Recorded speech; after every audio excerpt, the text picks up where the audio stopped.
घोडा ट्रेनिङ सम्बन्धी धेरै कुराहरू मैले मेरो फेसबुक मार्फत, ट्विटर के अरे टिकटक मार्फत, फेसबुक मार्फत र युट्युब मार्फत म सम्प्रेषण गर्ने गर्दछु। तपाईहरुले विभिन्न समयमा मैले ट्रेनिङ दिएका घोडाहरूको भिडियोहरू पनि हेर्न सक्नुहुन्छ। र यो बेसिकली घोडाको बारेमा चाहिँ हामी एसियामा भन्दा पनि घोडामा चाहिँ युरोपमा, विशेष गरी यो मध्य पूर्वी युरोप र पश्चिमी युरोपमा चाहिँ धेरै खालका औजारहरू र घोडाहरूको सभ्यता हाम्रोभन्दा लामो हिँडेको छ होइन। हुन त हामीले पनि पाले होला, चढाए होला, तर हाम्रो चाहिँ त्यति वैज्ञानिक छैन अझै पनि। र यहाँ मैले धेरै किसिमका औजारहरू घोडालाई सदाउँदा, घोडा ट्रेनिङ गर्दाखेरि देखाउने गर्दछु। तीमध्ये आज तपाईलाई देखाउन गइरहेको छु। यो घोडाको कुनै घोडा आकाशमा मात्र हेरेर बतासिन्छन् अनि कन्ट्रोल गर्न गाह्रो हुन्छ। त्यस्तालाई कसरी काबुमा राख्ने र त्यसको लागि के औजार प्रयोग गर्ने र कस्तो तरिकाले गर्ने भनेर यहाँ म भन्न गइरहेको छु। यो घोडा साला 150 ग्रान्ड पेरीसम्म जम्प गर्ने घोडा हो। सो जम्पिङको घोडाहरू हुन्। यो जम्मा 7 वर्षको भयो अनि यसलाई ट्रेनिङ दिइराख्नुपर्छ। जस्तै अगाडि वार्म अप गर्दाखेरि मुखमा ब्राइडल एकदम सिम्पल बिट हैन, स्न्याफल अथवा एक बिट जुनै हाले पनि हुन्छ, तर एकदमै सफ्ट र सिम्पल बिट हाल्नु पर्दछ ट्रेनिङ गर्दाखेरि। त्यसपछि यसलाई मजाले 5-6 मिनेट मजाले वार्म अप गराउने, उसको जिउ तताउने, वार्म अप गराइसकेपछि अनि त्यसपछि यो लन्जिङ एड अथवा उसको गर्दनलाई तल पार्ने, आँखा धेरै कन्सन्ट्रेट गराउनको लागि अनि उसको घाँटीको जुन मांसपेशीहरूलाई मजबुत बनाउनको लागि चाहिँ नि यो प्रयोग गर्ने गरिदिन्छ। यो चाहिँ एकदमै ध्यान दिएर गर्नुपर्ने हुन्छ। धेरै उ भयो भने, छोटो भयो भने यसको गर्दनको मसल्सहरू बिगार्न सक्दछ र धेरै लामो भयो भने यसको प्रयोगहीन हुन्छ है।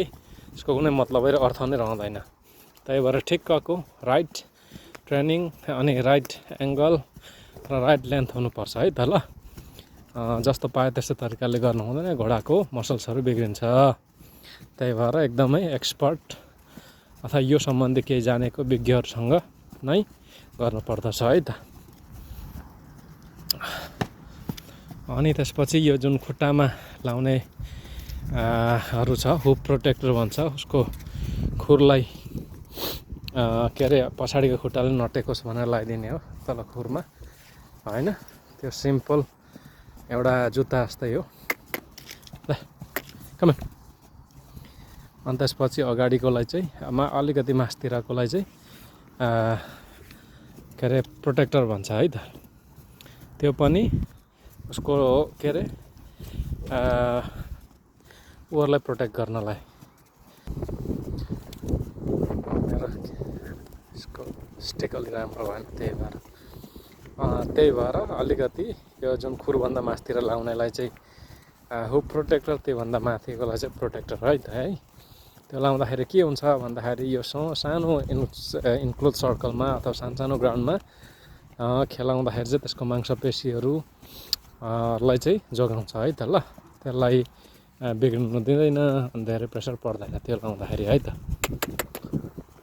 अनि यसरी लन्जिङ दिँदाखेरि जहिले पनि घोडालाई दायाँपट्टि 10 चोटि दिने, 10 मिनेट जति, अनि बायाँतिर 10 मिनेट जति गरेर लगभग के अरे वार्म अप अनि एक्सर्साइज अनि त्यसपछि कुल डाउन गर्दाखेरि लगभग 30 मिनेटको समय लिनु पर्दछ। त्योभन्दा बढी पनि गराउनु हुँदैन है त घोडाहरूलाई। अनि त्यसरी नै अब कम्पिटिसनमा भाग गराउने, त्यो गराउँदै लगेपछि यिनीहरूको मूल्य निर्धारण हुने हो। जस्तै अब यसको अहिले नेपाली मूल्य हेर्ने हो भने 3 करोड चान्चुन है, 3 करोड चान्चुन चाहिँ यसको हो। अनि त्यसरी यिनीहरूको मूल्य निर्धारण हुन्छ। अब धेरै अब ग्रान्ड प्री कम्पिटिसनमा भाग लिन्छन् अनि यिनीहरूको मूल्य त निर्धारण हुँदै जान्छ। यो किन्नलाई फ्रान्स, बेल्जियम होइन, नेदरल्यान्ड, स्विजरल्यान्डदेखि अब अफरहरू आउँछ। अनि जब उनीहरूलाई अब बेच्नु छ भने बेच्छन्, बेच्नु छैन भने अब आफूले नै राख्ने हो, त्यही अनुसारले हुन्छ। जस्तै अब देख्नुभयो मैले अघि बायाँपट्टि गरिरहेको थिएँ, अहिले दायाँपट्टि गर्दाखेरि पनि देब्रेपट्टिको खुट्टा अगाडि हुनु पर्यो, त्यसपछि दाहिनेको भित्र हुनु पर्यो है त। त्यसरी गर्दाखेरि चाहिँ उसले राइट गेट्समा चाहिँ चलिराख्यो भनेर भन्नुपर्छ। अनि घोडालाई यसरी गरिसकेपछि घोडाको अरू देखभाल भनेको प्रशस्त पानी, सफा पानी, अब धेरै काम गराइन्छ भने कन्सन्ट्रेटेड फिडहरू दिनुपर्छ, मिनरल्सहरू दिनु पर्यो, भिटामिन्सहरू। कमसेकम 16-17 केजी जति चाहिँ घाँस दिनु पर्यो नर्मल्ली, दिनको 2 चोटि। अनि त्यसरी घोडाहरू चाहिँ राम्रा हुन्छन् है त। नेपालको सन्दर्भमा चाहिँ अब यतिको घोडा अहिले छैनन् नेपालमा। यो बनाउनु पनि अहिले त यो तरिकाले सम्भव छैन, किनभने प्राइभेट सेक्टरमा कोही पनि त्यस्तो खालको योग्यता भएको मान्छे छैनन् नेपालमा।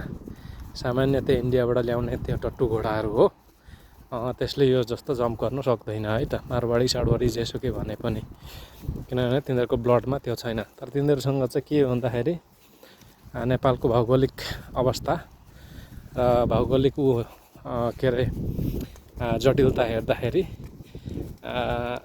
मध्य पहाडी उसमा चाहिँ हामीले कन्ट्री राइडहरू गर्न सकिन्छ है त। घोडाको धेरै खेलहरूमध्ये कन्ट्री राइड पनि एउटा सबसे खतरनाक गेम हो। Fox hunting, polo, dressage, jumping होइन, धेरै किसिमकाहरू हुन्छन्।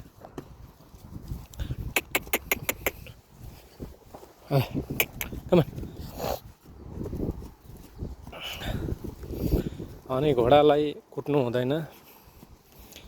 घोडालाई जति मानवहरूले रेस्पेक्ट गर्छ, जनावरले पनि त्यस्तै खालको बिहेभ गर्छ है त। अब ट्रेनिङ गर्दाखेरि मान्छेले बढी कुटेर गऱ्यो भने घोडा पनि त्यस्तै हिंस्रक हुन्छ, लात हान्छ, टोक्छ। तर यी घोडाहरूले कहिले पनि त्यसो गर्दैनन्, किनभने राइट ट्रेनर, राइट राइडर भयो भने घोडाले कहिले पनि त्यसो गर्दैन है त। जति हामीले मान्छेलाई होइन आदर गर्छौँ अथवा रेस्पेक्ट गर्छौँ, त्यति नै जनावरलाई पनि गर्नुपर्दछ। त्यसरी मात्रै उसको रेस्पेक्ट पनि उसले पनि हामीलाई रेस्पेक्ट गर्छ है त। नेपालमा अब धेरैजनाको कस्तो छ भने घोडामाथि चढेर कुदेपछि अब सबै म विज्ञ भन्ने खालको एउटा मानसिकता छ। अनि त्यसले गर्दाखेरि चाहिँ नेपालमा धेरै समस्याहरू छन् घोडाका। अनि त्यो पनि कुनै दिन अब त्यसलाई पनि सम्बोधन गर्नुपर्छ। म त्यसैको लागि पनि लागिरहेको छु। मेरो विशेष गरी नेपालमा घोडा पालक किसानहरूसँग अथवा दाजुभाइ होइन, जो विभिन्न पेसामा लाग्नु भएको छ, घोडाको विभिन्न युज गरेर, तिनीहरूलाई पनि के भन्न चाहन्छु भने घोडालाई चाहिँ सकभर राम्रो दाना पानी दिने होइन, खुरहरू राम्ररी काट्ने, बस्ने ठाउँ राम्रो बनाइदिने। तपाईँहरूले त्यसैको कमाइ खाइराख्नु भएको छ, पेट पालिराख्नुहुन्छ भने कमाइ दिने होइन जनावरलाई पनि राम्ररी राख्नु पर्दछ। यसरी लन्चिङ दिँदा विभिन्न कमान्डहरू हुन्छ। अब यो कमान्ड चाहिँ आफ्नो ट्रेनरको अनुकूल हुन्छ है त।